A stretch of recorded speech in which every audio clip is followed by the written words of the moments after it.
नमस्कार, 4PM दिल्ली देख रहे हैं आप और मैं हूं आपके साथ शाहीन खान। एक बार फिर से दिल्ली के एलजी बुरी तरीके से फंसते हुए नजर आ रहे हैं। आपको पहले याद होगा कि किस तरीके से मैंने ही बताया था कि दिल्ली में गैर कानूनी तरीके से सैकड़ों पेड़ों को कटवाने का आरोप दिल्ली के एलजी पर था। तो वहीं अब बड़े भ्रष्टाचार के आरोप दिल्ली के अंदर आम आदमी पार्टी के मंत्री सौरभ भारद्वाज ने एलजी के सक्सेना पर लगाए हैं। उन्होंने बताया कि कैसे उनकी नाक के नीचे एक बड़ी धांधलेबाजी की जा रही थी और ये सब कुछ हुआ एलजी की मिली भगत से।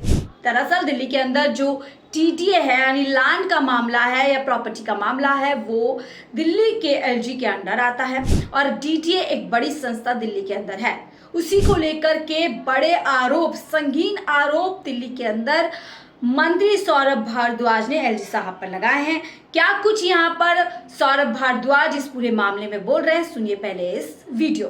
दिल्ली के अंदर गरीब झुग्गी झोपड़ी के निवासियों के लिए जो फ्लैट बनाए जाते हैं, जिनको प्रधानमंत्री आवास योजना के अंतर्गत झुग्गी झोपड़ी वाले लोगों को दिए जाते हैं। आपको याद होगा कुछ साल पहले प्रधानमंत्री जी ने खुद कालकाची स्थित ऐसे फ्लैटों का उद्घाटन किया था। मगर जो स्टिंग ऑपरेशन सामने आया है बहुत हैरान कर देने वाला है कि वो फ्लैट जो गरीब झुग्गी झोपड़ी वालों के लिए बने हैं उनको ब्लैक में बेचा जा रहा है और उन लोगों को बेचा जा रहा है जिनकी पात्रता नहीं है। ये कैसे संभव है? जिस आदमी का सर्वे में कोई नाम ना हो उस आदमी को वो वाले फ्लैट बिना डीडीए के उच्च अधिकारियों की मिली भगत के नहीं दिए जा सकते। सीधे सीधे एलजी विनय सक्सेना की नाक के नीचे इतना बड़ा भ्रष्टाचार चल रहा था। सारे विभाग इनके पास हैं। ये संभव नहीं है कि एलजी को इसके बारे में जानकारी ही ना हो।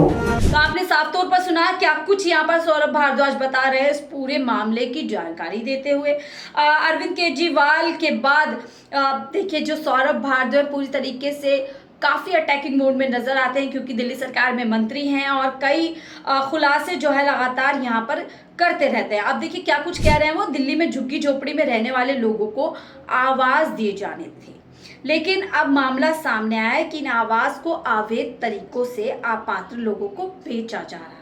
बीजेपी हमेशा ही गरीबों से परेशान रहती है और वह गरीबों के खिलाफ खड़ी होती है। गरीबों को मुफ्त बिजली और पानी दिया तो उसकी बीजेपी ने खिलाफत की।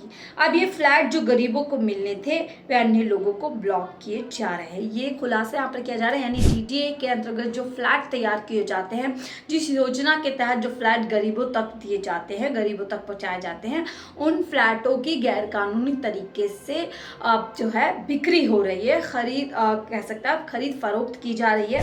केंद्र सरकार की एजेंसियों ने दिल्ली में लाखों लोगों को उजाड़ा है। ये बड़ा आरोप लगाया जा रहा है आम आदमी पार्टी के मंत्री सौरभ भारद्वाज की तरफ से। झुग्गी में रहने वाले लोगों को ये फ्लैट मिले थे जो झुग्गी वाले केंद्र की एजेंसियों द्वारा उजाड़े गए थे। उन्होंने फ्लैट दिए जाने थे, लेकिन ये भ्रष्टाचार की भेंट चढ़ रहे हैं। ये फ्लैट केंद्र सरकार की डीडी की मर्जी के बिना भ्रष्टाचार की भेंट नहीं चढ़ाए जा सकते। सीधा सीधा केंद्र सरकार पर भी यहाँ पर आरोप लगाए जा रहे हैं। यानी प्रधानमंत्री मोदी जी को भी इस मामले में घसीटा जा रहा है, जो साफ तौर पर कहते हैं कि भ्रष्टाचार के खिलाफ और कैसे इस भ्रष्टाचार में पीएम मोदी भी शामिल है उसका जिक्र यहाँ पर सौरभ भारद्वाज कर रहे हैं। साथ ही वो कहते हैं इतना बड़ा घोटाला और भ्रष्टाचार बीजेपी के एलजी की नाक के नीचे हो रहा था तो ये संभव ही नहीं कि उपराज्यपाल विनय सक्सेना को इसकी जानकारी ही ना हो।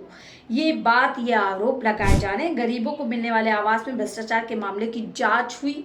जांच कह रहे हैं साफ तौर पर कि जांच होनी चाहिए, हाई कोर्ट या सुप्रीम कोर्ट के सिटिंग जज करें, क्योंकि अगर इसकी जांच एसीबी या सीबीआई द्वारा कराई जाती है तो इसके ऊपर मिट्टी डाल दी जाएगी। ये यहाँ पर गंभीर आरोप जो है आम आदमी पार्टी की तरफ से लगाए जा रहे हैं। देखिए अभी बीच में आपने देखा होगा कि किस तरीके से दिल्ली के मुख्यमंत्री के आवास का मामला गरमाता है, जहां पर चाबी पहले दी जाती है फिर चाबी छीन ली जाती है, मुख्यमंत्री का सामान घर से बाहर निकाल दिया जाता है। हालांकि वो मामला पूरी तरीके से सॉल्व हो गया, उसमें वापस से घर की चाबी दे दी गई है, लेकिन अब जो आवास को लेकर के, घरों को लेकर के खुलासा आम आदमी पार्टी की तरफ से किया जा रहा है वो बेहद गंभीर है और उसकी जांच सुप्रीम कोर्ट या हाई कोर्ट द्वारा की जानी चाहिए। जिनका घर का अधिकार है घर उन्हीं को मिलने चाहिए।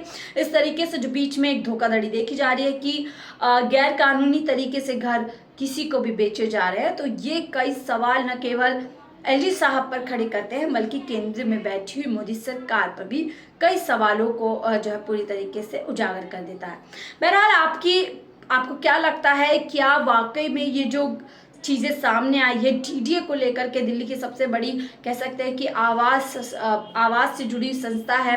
दिल्ली में कई जो डेवलपमेंट किए जाते हैं, जो कई घर बनाए जाते हैं, कई चीज़ें डेवलपमेंट की होती है, वो यही अथॉरिटी संभालती है।